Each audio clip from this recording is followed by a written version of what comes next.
It is April 1947. A new Bell X-1 transonic airplane is tested at Muroc Dry Lake in the Mojave Desert, north of Los Angeles.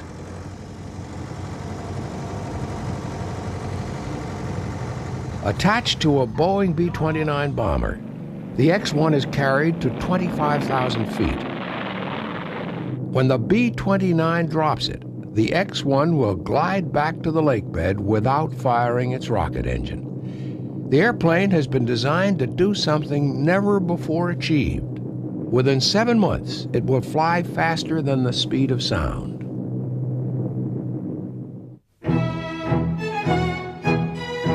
The Smithsonian Institution's National Air and Space Museum is the most visited museum in the world. Its collection contains some of the most important aircraft and spacecraft in history. Craft that were designed, built, and flown by men and women who have expanded the frontiers of flight.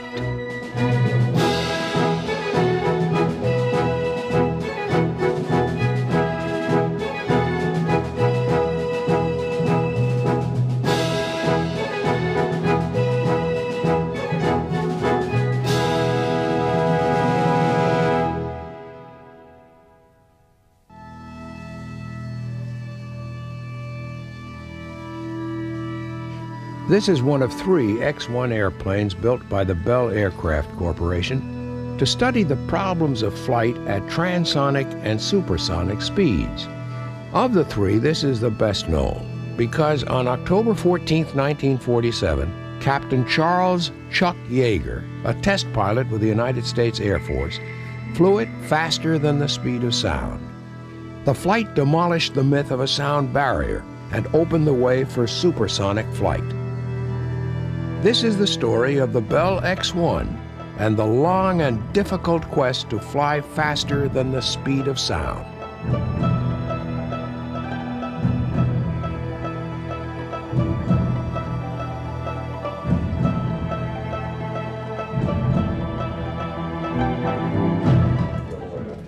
In World War II, piston-engined airplanes reached almost their full potential.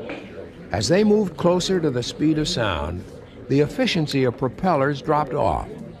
A new source of power was sought, and experiments were carried out with a variety of jet and rocket power systems. Another problem emerged. It was called compressibility.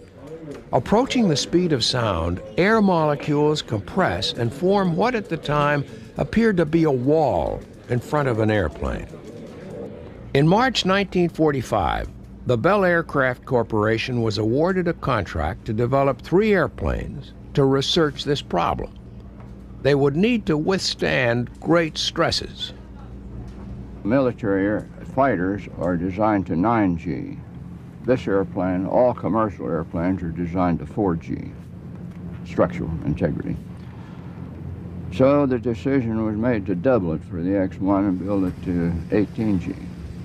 It was practically, well, it was indestructible in flight. You couldn't do a maneuver that would tear the airplane up. Compressibility couldn't be studied in the conventional wind tunnels of the time. In 1939, engineer Ezra Kocher suggested that the Army Air Corps develop an aircraft to study the problems of transonic and supersonic flight. His idea was revived in 1944 when fighters like the P-38 and P-47 began to experience compressibility problems in high-speed dives. Kocher and a team at Wright Field came up with a design which Kocher presented to the Army Air Corps and the National Advisory Committee on Aeronautics. Robert Woods, a Bell Aircraft design engineer, convinced his company to become involved. In March 1945, Bell was awarded a contract to build 3 experimental aircraft. The fuselage design they adopted was influenced by the shape of a .50 caliber bullet, which was known to be stable at supersonic speed. The aircraft were to be rocket-powered.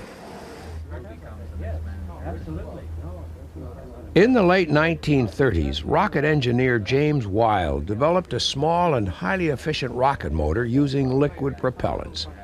With three friends who were also interested in rockets, he formed a company called Reaction Motors Incorporated to exploit it.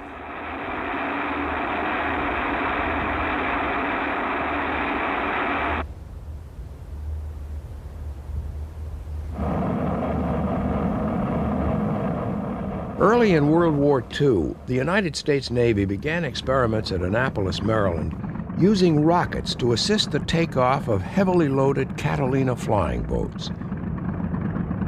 Reaction Motors negotiated a contract with the Navy, and James Wild's little rocket was developed as a JATO, or Jet-Assisted Takeoff Unit, and was successfully tested on a Martin Mariner flying boat.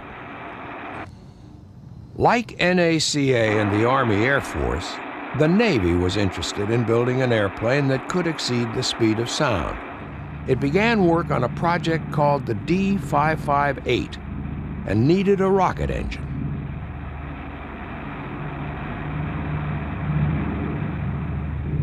They decided to put what was essentially 4 of these JATO units together, wrap a lot of string around them, and supply them from a pump. It took a long time to do. During that time, the Air Force decided they would get the jump on the Navy and produce a supersonic airplane before the D-558. The rocket motor end of it, the assembly of 4, was already being fired for the Navy. And so they made what we call a pressure-fed version, in which you just use compressed gas to blow the propellants out of the tank and into the combustion chambers. And that became the engine for the X-1. The engine was called the XLR-11. It needed development before it was ready to operate under flight conditions. When the first X-1, serial number 6062, rolled out of Bell's plant at Wheatfield, New York in December 1945, the Reaction Motors XLR-11 engine was not yet in a condition to be installed. The decision to use rocket power for the X-1 meant the airplane couldn't be ground launched without wasting fuel that should be used in high-speed test flight. Instead, it would be dropped at altitude from a specially adapted B-29 bomber.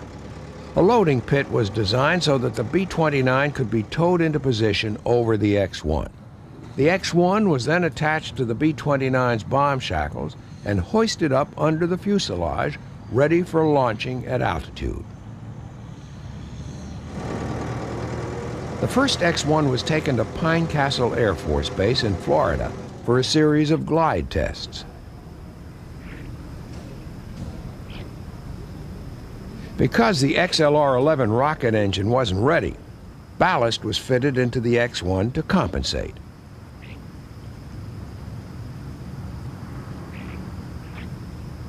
The job of piloting the X-1 in these initial glide flights belonged to Bell's flamboyant chief test pilot, Jack Willems, who had been flying with Bell since 1941.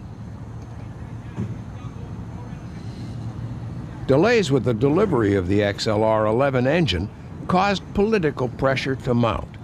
The glide flights out of Pine Castle Air Force Base were important to get the program underway and collect some initial data.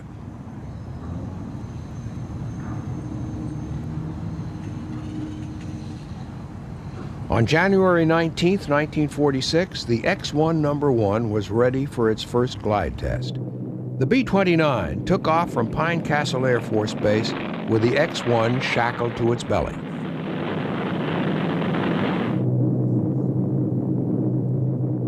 The glide flights usually began from an altitude of 25,000 feet. Jack Willems reported that the dropping characteristics were ideal. Through February and into March, Willems flew another 9 glide tests out of Pine Castle. Extreme slow-motion film was taken to study the drop characteristics in detail. On March 6, Willems made the 10th glide flight. It was his last in the X-1. He was killed in a high-performance Bell P-39 just before the 1946 Thompson Trophy race. In the meantime, the second X-1 was completed. Larry Bell showed it off to the Air Force with the XLR-11 installed. It was to be taken to Muroc Dry Lake in California to begin the powered test program, while the number 1 plane came back to the Bell plant for modification. With the death of Jack Willems, the job of chief test pilot went to Tex Johnston on the left. Dick Frost was X-1 crew chief, and Bob Stanley on the right was Bell's chief engineer. This is Edwards Air Force Base in the Mojave Desert north of Los Angeles. Today it is the Center for Air Force Test Flight Operations, a highly developed facility with a long and distinguished flight test record. The facility here began to be developed in the early 1940s. Then it was called Muroc after Muroc Dry Lake. The X-1 number 2 arrived at Muroc on October 7, 1946, carried under the B-29. The X-1 was to be flown by Chalmers Goodland, Bell's new chief experimental test pilot.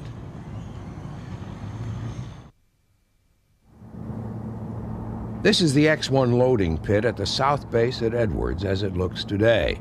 In the early post-war years, experimental programs like the X-1 attracted a group of talented young men to Muroc. All of the best wanted to be here because it was here that they could kind of pit their skills against their peers. And every one of these guys was very competitive in one way or another. The airplanes were outstanding as far as the different kinds that you flew. The people were outstanding. That's one of the things I remember most, is they were dedicated, competitive. The flying required rigid discipline. You had to fly a profile exactly, or as close to that as you could, the way it had been planned, because the purpose of the flight was to collect data. And if you freelanced or if you screwed up in some way, the data would probably be no good. In this atmosphere of competition and discipline, relaxation was a necessity. An establishment close to the base called the Happy Bottom Riding Club, belonging to distinguished aviatrix and extraordinary character Pancho Barnes, became a focal point for off-duty activity at Muroc. In the 1930s, Pancho made a name for herself in air races. She was the ideal person to provide entertainment for test pilots. Pancho was perhaps one of the most profane people who ever lived in terms of her vocabulary. She seemed to fit right in with these rowdy airmen, and there was just kind of an incredible affinity between them. Pancho's place gained notoriety really less for its equestrian activities than for the much-rumored escapades of the young ladies that Pancho hired to serve as hostesses. Pancho's is a part of the good old days around this place. This is where these guys went to celebrate their victories, sometimes to mourn their losses. Pancho was their friend. She helped a lot of people out when they were in trouble. If they needed money, if they needed a meal, they needed a place to stay. And it was at Pancho's where these guys could party, just have a good time. Well, I think everybody that was there experienced Pancho Barnes. Yes, that was a good place to get a good steak. Chalmers Goodland was known universally by his nickname Slick. He flew Spitfires for the Royal Air Force in the war and was a U.S. Navy pilot before joining Bell.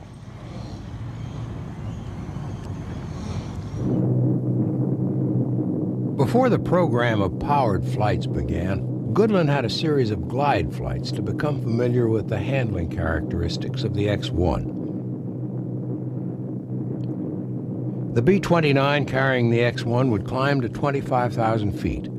Before it reached the drop altitude, the X-1 pilot had to climb down in the blast of the slipstream through the B-29's open belly and slide into the X-1 cockpit.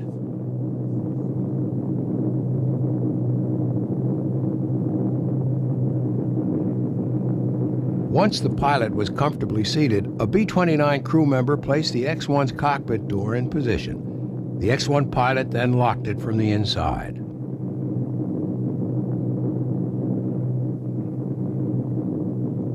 The X-1 launch was controlled from inside the B-29. As the X-1 dropped away from the B-29, it would be joined by a P-80 chase plane. The chase would observe the flight of the X-1 flying close beside it until it was safely back on the Muroc lake bed.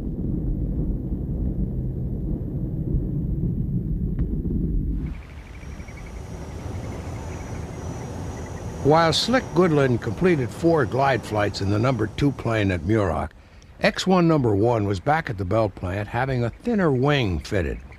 By the time it was delivered to Muroc on April 5, 1947, Goodland had carried out 12 powered flights on the number 2 plane, reaching a maximum speed of Mach 0.8, or 0.8 the speed of sound, in January 1947. At this stage, the program was going well. After an initial problem in December, when the B-29 was forced to land, still carrying the X-1 and its load of volatile fuel, the flights had been straightforward, and Goodland reported that the airplane possessed perfect control. The number 1 plane, with its new thin wing and modified tail, promised better performance than X-1 number 2. There was even some horseplay on the tarmac at Muroc.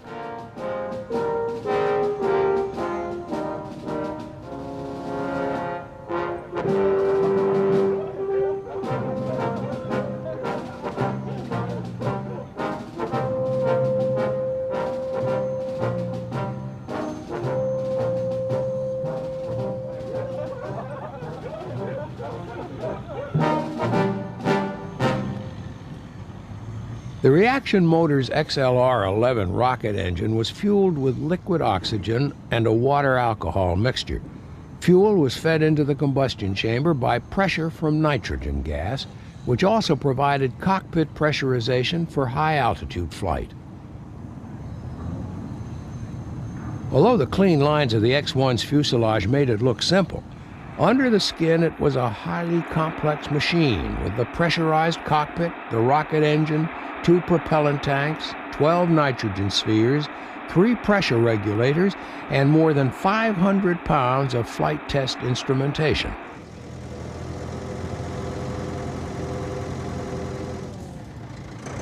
On April 10, 1947, Slick Goodland made 1 glide flight in the number 1 airplane, 6062, before beginning a program of powered flights. It was successful, and the following day, 6062 was prepared for its first flight under the power of the reaction motor's XLR-11 rocket engine. It was now 14 months since the same airplane was dropped over Florida, with Jack Willems at the controls for its first glide flight. All the X-1 flights were monitored from the ground by what was then a sophisticated telemetry system. On its first powered flight, 6062 was dropped from an altitude of 20,000 feet. Slick Goodland took it out to a speed of Mach 0.77. Under the terms of its contract, the Bell Company was required to test both airplanes to Mach 0.8.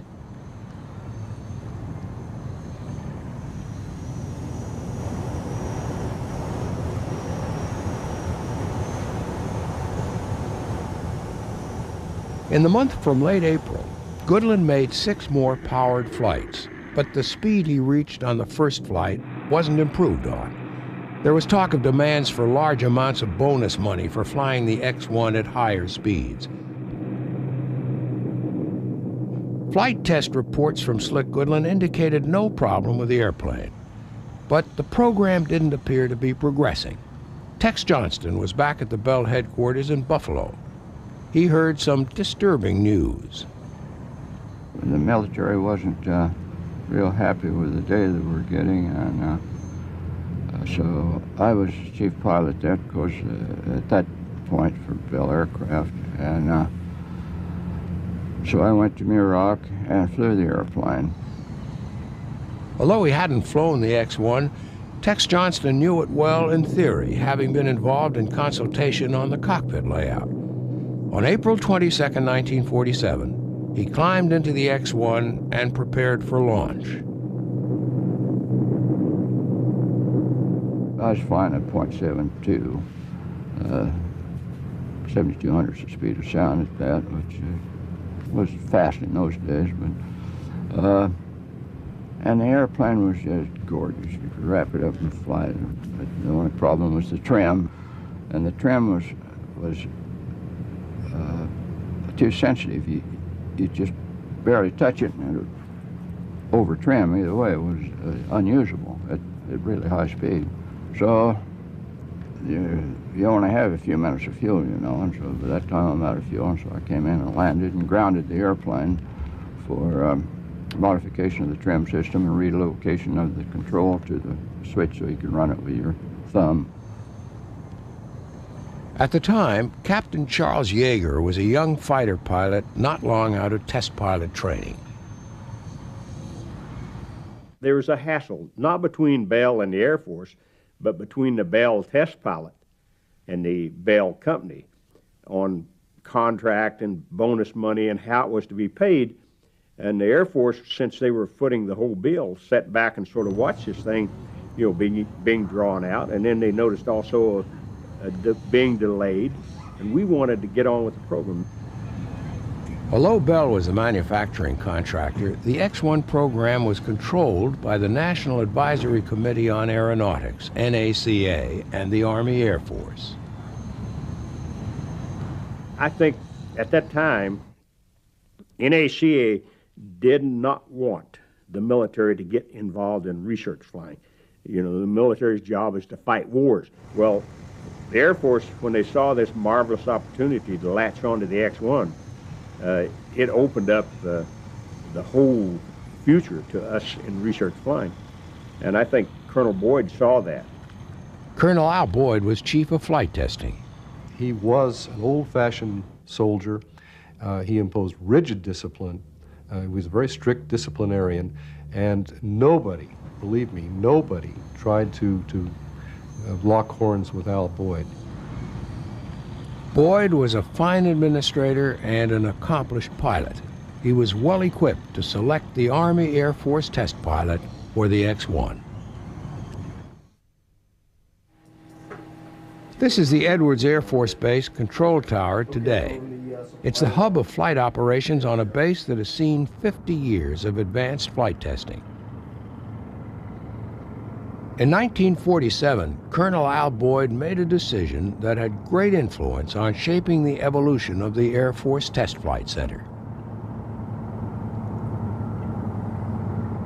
Boyd did a masterful job of selecting. I know at one time, prior to going out there, he asked me who I thought should be the X-1 pilot. Of course, I said Captain Edwards, because Captain Edwards had a PhD in aeronautical engineering and was a pretty good stick and rudder guy too. He said, nah, if we put Edwards on it, he'll wind up being the test pilot and the test engineer. And if something should happen, you know, God forbid, we lose everything. Chuck is a pilot, Ridley's the test engineer. If something happens, we have somebody left. Chuck was starting as a test pilot. He had a remarkable affinity for machines. He's not an engineer, but he has a great feeling for machinery.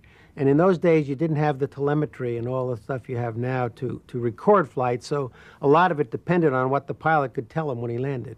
And he was quite good at explaining what had gone on in the flight and suggesting what might be the next step.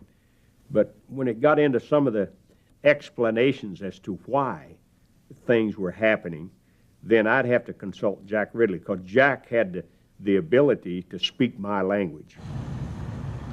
Chuck Yeager was a distinguished fighter pilot, but he was relatively new to flight testing. Boyd assembled a strong support team for him. Jack Ridley on the right was an engineer and pilot. Bob Hoover at left rear was also a backup pilot. Major Bob Cardenas was the B-29 pilot and senior officer. I was in charge of the X-1 project. That doesn't mean I was Chuck's boss per se. Colonel Boyd was our boss of all of us. I was just the operations officer to make sure that the whole thing went. Being a major who outranked me as a captain and Jack Ridley as a captain and Bob Hoover as a first lieutenant, when we came out to Muroc, he basically was the officer in charge. He obviously didn't fly the X-1. I was the primary pilot on the X-1, and my backup pilot was Lieutenant Bob Hoover. But the real brain in the team was Captain Jack Ridley. Two members of the Bell Aircraft X-1 flight test crew joined the Army Air Force test team. They were Bell project engineer Dick Frost and crew chief Jack Russell.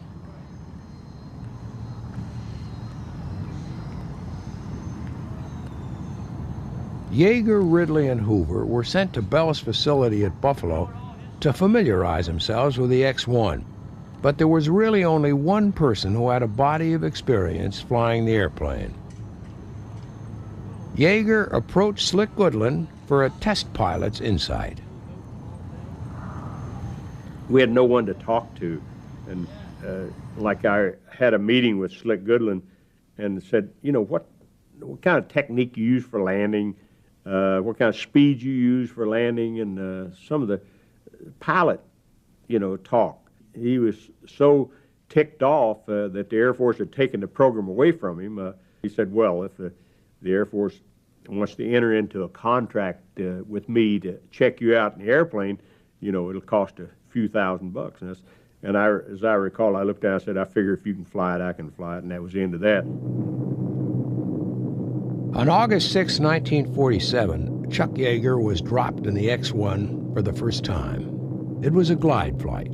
It was easy for me to discipline myself into research flying, and I just had a little better, probably, hand-eye coordination. I had better visual acuity than most pilots. And the one thing that gave me a big advantage, more than anything else, was the ability to understand machinery. I was trained as a young boy to work on engines and mechanical things by my father. And then I was trained as a maintenance type in the Air Force before I became a pilot. The X-1 was a very complex piece of machinery, and it was easy for me to understand it. The ability to fly an airplane, is sort of secondary. Anybody's got that if they're trained for it. Yeager made 2 more glide flights in the X-1 in the next 2 days. He'd already set tongues wagging when he rolled the X-1 just after launch on the first flight, and on the third, he performed a 2-turn spin. The X-1 test program shifted into a completely new gear. The Army Air Force was about to change. In July 1947, President Truman signed a document that would bring an independent United States Air Force into existence on September 18th. NACA appointed their own test pilots for the X-1. Their test program in the No. 2 airplane, 6063, was also planned to start in September. The Air Force team concentrated on X-1 No. 1. I did all the flying on the No. 1 airplane, 6062, because we were interested in high speed, and you didn't have the drag on the real thin wings that you had on the thick wing that was on the No. 2 airplane. The fastest the Bell pilots had flown the X-1 was 0.8 the speed of sound. The Air Force's plan, in consultation with NACA, was to make a series of flights that began where Bell had left off and approach Mach 1 in small increments of speed. Chuck Yeager painted a name on the side of the X-1. He called it Glamorous Glennis, after his wife. He was ready to fly under power. It was my job to see the B-29 was operating, normal, loaded, everything. But then I had to taxi it over to where they had dug a pit so the X-1 could fit down in the hole. And then they towed the B-29. I was in charge of that part until it came time to actually load the X-1 up into the B-29 and put it on the bomb racks. Then was a combination of Russell, the crew chief on the X-1, and my crew chief on the B-29, as well as Dick Frost. And of course, Chuck very interested in the whole thing too. It's early morning at Muroc. The B-29 with 6062 slung tightly against its belly is taxied into position for fueling. 600 gallons of water-alcohol mixture and liquid oxygen are pumped aboard the X-1. It's a volatile combination.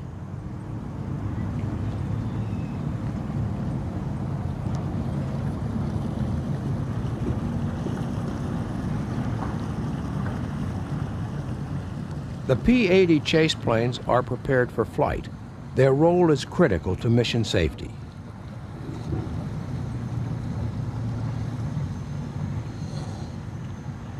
Bob Cardenas prepares for the takeoff. My only problem I faced was on takeoff, I could not lift the nose wheel of the airplane more than about 11 inches off the ground without scraping the tail of the X-1. And of course, if you scrape the tail of the X-1 with the volatile fuel you had on board, there might be a problem.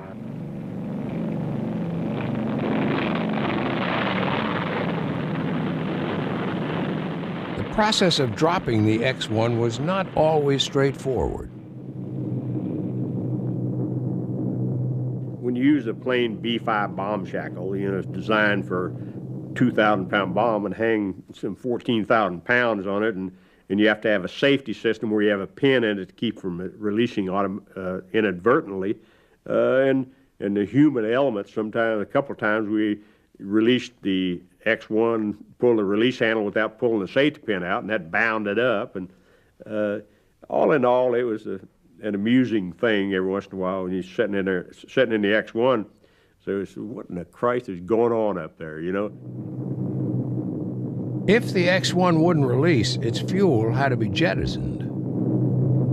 We dumped as much of the fuel as we could, that is the X-1, overboard, but I still had to land with it connected. Chuck stayed in it. He didn't trust anybody. He was going to make damn sure that if it did release inadvertently, at least he'd be in it to fly it away. Of course, when it got down to, I forget how high we were, but when it got down low enough where he figured he wouldn't have a chance to fly it anyway, he crawled back out, came up on board. Chuck Yeager made his first powered flight on August 29, 1947. Basically, the engine was really neat. And with rocket power, I'd never experienced it before. It's smooth, quiet, and when everything worked, it's beautiful. And same way with on the first powered flight, I took it up to about 0.85 Mach number, which is, you know, 0.05 of a Mach number above what the Bell people had flown it. Colonel Boyd wasn't impressed. The airplane accelerated so fast, I went up to about 8.5 first. And when I came down and wrote up my report, you know, he got a little stern with me. He said, you know, why did you go above 8.2 Mach number? And I said, well, I was flying the airplane. It felt good. I saw nothing wrong with letting it accelerate out a little bit. But he said, you know, just don't compromise safety. And that was one thing he was very stern about. Speed was gradually increased over a series of flights. We'd run it on out to 0.9, 0.92 Mach number and got into buffeting. It was pretty heavy buffeting. And then at 0.94 Mach number, we're sitting there in pretty heavy buffeting. I rolled the airplane over and to pull 3 Gs at 9.4 Mach number, and we had no control of the airplane. The elevators were totally useless.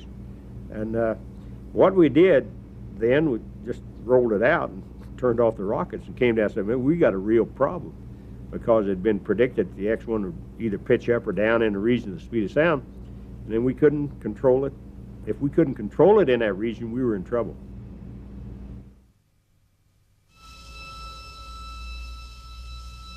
The X-1's horizontal stabilizer assembly could be moved to adjust the trim of the airplane. Now, we had never used this horizontal stabilizer in flight, because we just trimmed it out at 2 degrees nose down, left it there because that's where the airplane flew good. And that was where old Jack Ridley's brain came into effect. He said, after looking at a lot of the data, It showed that this shock wave, which had formed on the fixed part of the horizontal stabilizer, as we increased our Mach number, this shock wave moved back and sort of laying down. Well, at 9.4 Mach number, it was at the hinge point of the elevator, and we lost our elevator effectiveness. And Jack Ridley said, you know, if let's try to fly the airplane with the horizontal stabilizer. And if you think you're good enough to do it, it may save your tail. 5 young kids out in the desert. We rolled it into the hangar.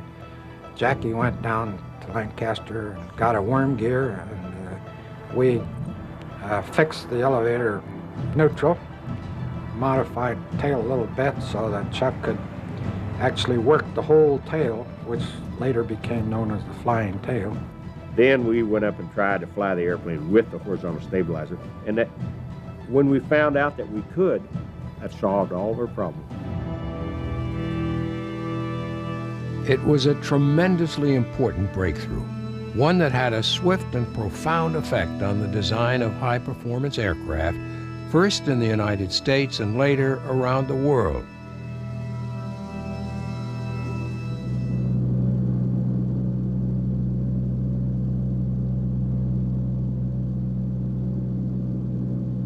As the X-1 project approached the speed of sound, there was discussion with NACA experts and academics about the hazard of exceeding Mach 1. We had 4 PhDs descended on Muroc. Mr. Soule, Dr. Soule was one of them from Ames Laboratory. I believe Dr. Perkins from Princeton and Caltech and MIT. A real power. Well, Jackie Ridley took them on in the old tar paper operations shack at the blackboard. Chuck and I sat there and listened to them. And for a long period of time, they were going at it. At the end, it was a draw. Jackie couldn't convince them that we could do it, and they couldn't convince Jackie that we were going to kill Chuck. The Air Force's 9th powered flight was scheduled for October 14, 1947. The program was close to reaching Mach 1. I really hadn't coordinated too much with John Boyd, but I thought I better let him know. So I called Boyd on the phone. I appraised him of the situation as it stood. And the old son of a gun, he didn't say do it, he didn't say don't do it, he just said, well, good luck, that's it. Which I interpreted as a go ahead, so we did. The goal was to advance our Mach number every flight, go faster. That particular day was to go, we didn't know we were going to get above Mach 1. Number one, we didn't know if we could or not. So we had gotten out to about 0.94 or 95 Mach number on the previous flight, and we said, well, maybe we can squeeze it out to about 9.6 or 9.7.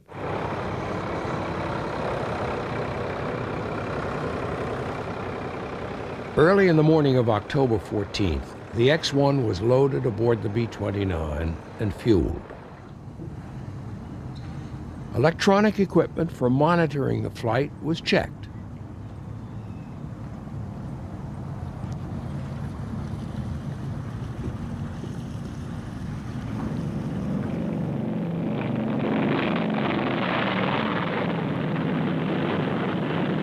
By now, the extremely low temperature of the fuel in the X-1 would have cold-soaked the airplane. When Chuck Yeager climbed into the cockpit, it would be like entering an icebox. But today he had extra discomfort. Last evening, something happened that could threaten the success and safety of flight number 9.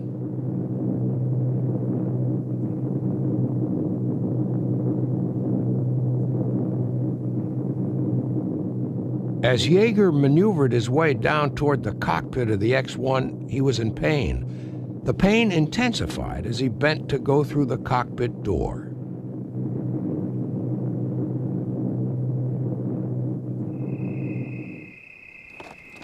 Late the previous evening, he'd gone horseback riding in the desert with his wife Glennis. It was getting dark.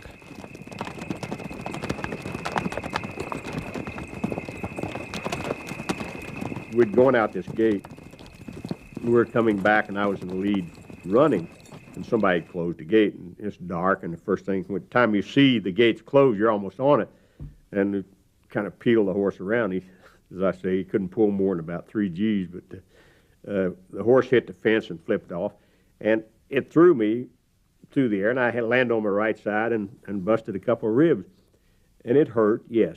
I elected to go ahead with Chuck because there are certain people that are born, I hate to use the word lucky, because his skill gives him that luck. But nothing ever happened real bad to Chuck. I talked to Jack Ridley and I said, Jack, I got a problem. I really hurt, and I don't know if I can get in the X1 or not, because when you went down this ladder and had to hump over, bend double, slide in this door, it was really painful. The X-1's cockpit door had to be secured from the inside using the pilot's right hand. Chuck Yeager's right side was too painful to do it. Jack Ridley had a solution. And he said, well, I can fix that. And he's got about a 10, 12-inch piece of broomstick, and I could use my left hand, stick this broomstick in the lever on the door, and raise it with my left hand and lock it. And that's we decided that's the way I'd do it.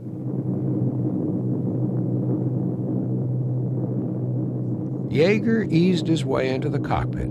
Jack Ridley placed the door in position, and using the broom handle, Yeager locked it from the inside.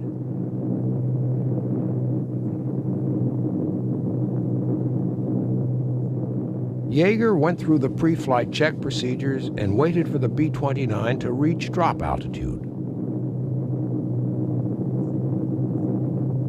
Finally, up around above 20,000 feet or so, it was my job to get that airplane over a certain position and over the ground in space at a certain given altitude because a telemetering was going to pick up the drop.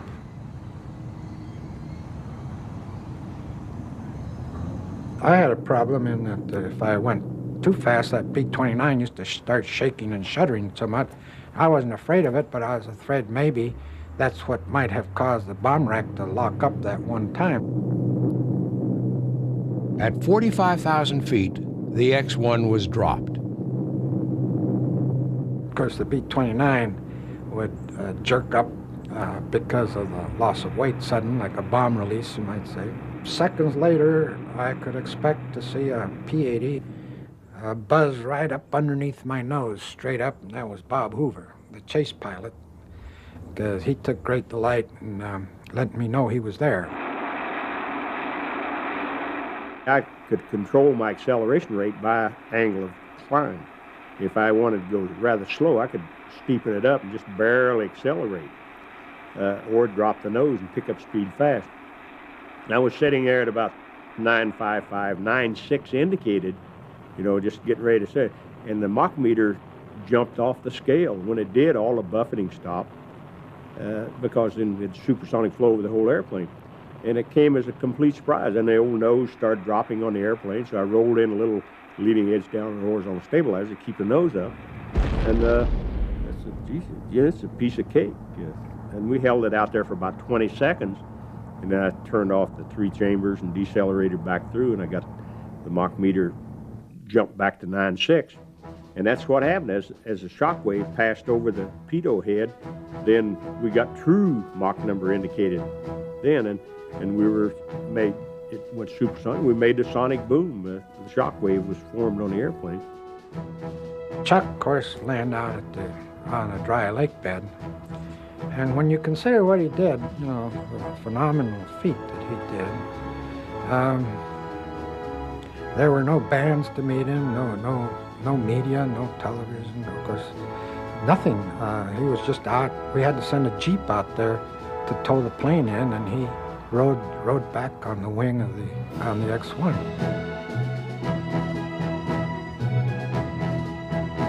When I landed, not all of them, but some of the PhDs were there, and they didn't want to talk to me. They wanted to talk to Jackie Ridley. And one of them tossed one of his books in a waste barrel that was there. Said, Jackie, come on, we got to rewrite the book. When we got the airplane above Mach 1, it surprised us, I think. And but it really didn't impress us as much as it does now when you look back on it. We went back to Wright Field, and Mr. Larry Bell, the owner of Bell Aircraft, he held a little party at the Dayton Biltmore Hotel in Dayton, Ohio. We had dinner, we had some drinks, and we celebrated quietly with Mr. Bell. There was one major factor in the X-1's successful assault on the speed of sound. The one thing, finding out that you needed a flying tail to operate in the region of speed of sound was really the big breakthrough in getting an airplane above the speed of sound. And it really paid off. The X-1 was classified. You know, the data that we were getting from the X-1, we didn't share it with the rest of the world. We kept it to ourselves. We fed it to the aircraft industry. And that one thing, finding out about the flying tail with the X-1, gave us a quantum leap on the rest of the world in aerodynamics.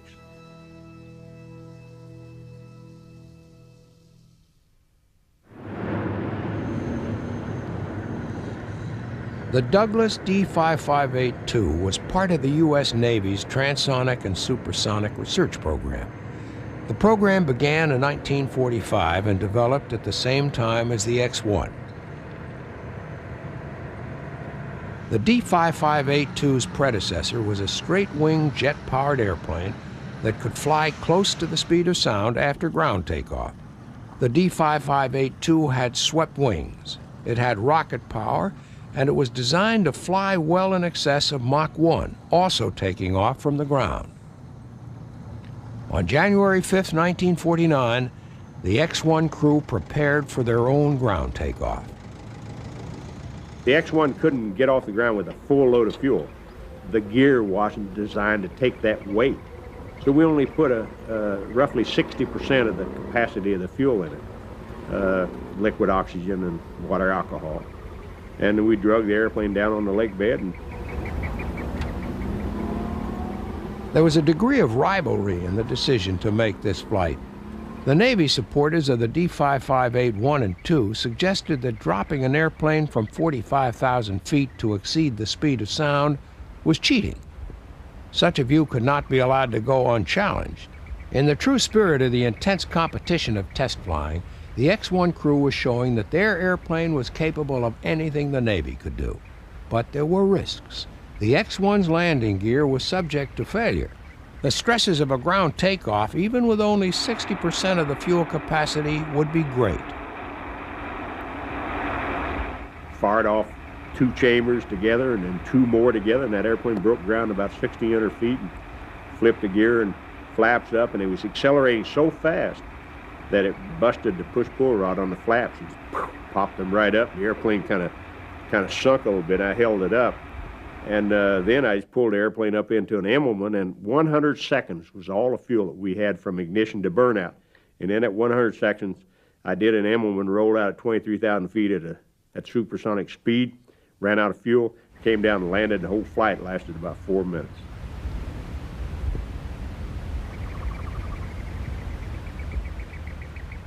After jettisoning its remaining fuel, Yeager brought the X-1 in for a smooth landing on the lake bed.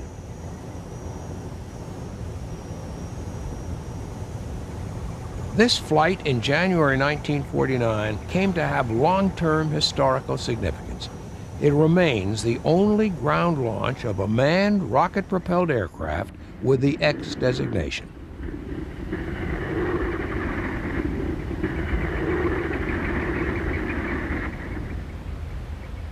But for Chuck Yeager and the X-1 crew, there was a double dose of satisfaction. Apart from the failure of the flaps, the flight had been a spectacular success. The X-1 had held together. But more than that, honor had been satisfied. We did that because the Navy and Douglas was sort of bad-mouthing the X-1. There was a trick, and we did it the day before the D-558 Phase 2 flew, and boy, there were some long faces.